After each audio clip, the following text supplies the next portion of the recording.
کتونکو دلته دې خبرې مونږ تصحیح هم کوو. پیر ذوالفقار باچا دا غټه خبره وکړه او مونږ چې کوم بیګا مونږ ته خبر را رسېدلی و ابتدایي نو هغه د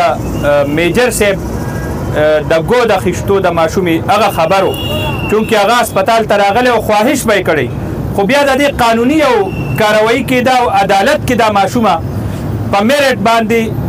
یو حافظ قرآن ته حواله شوې ده. نو یو خو نوخار ته مونږ دا اطلاع ورکوو، نوخار ته وایو چې هغه ماشومې چې کوم د تربیت د هغې د استوګنې ډېرو ښو لاسونو ته لاړه او هغې ته یو ښه مستقبل میلو شو، او میجر صاحب ته هم چې هغې کومه مینه ظاهره کړې ده او کم د مینې اظهار یې کړی دی او کم خواهش یې کړی، بهرحال قانوني فیصله وه. نو کم خلک مونږ ته بار بار ټلیفونونه کوي او ډېر ګڼ تعداد کې دې ټایم کې مونږ ته داسې ټلیفونونه هم کېږي چې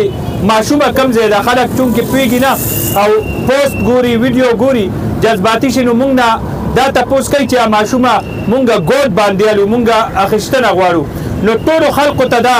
مونږ په دې صدای نوشیره باندې دا یو اعلان کوو چې ماشومه یو حافظ قرآن هغه په ګود اخیستې ده او د دغې دپاره که څوک رابطه کوي نو هغه دې نه کوي، ځکه چې ماشومه تلې ده، د هغې د پلار هم میلو شو، هغې ته میندې هم میلو شو،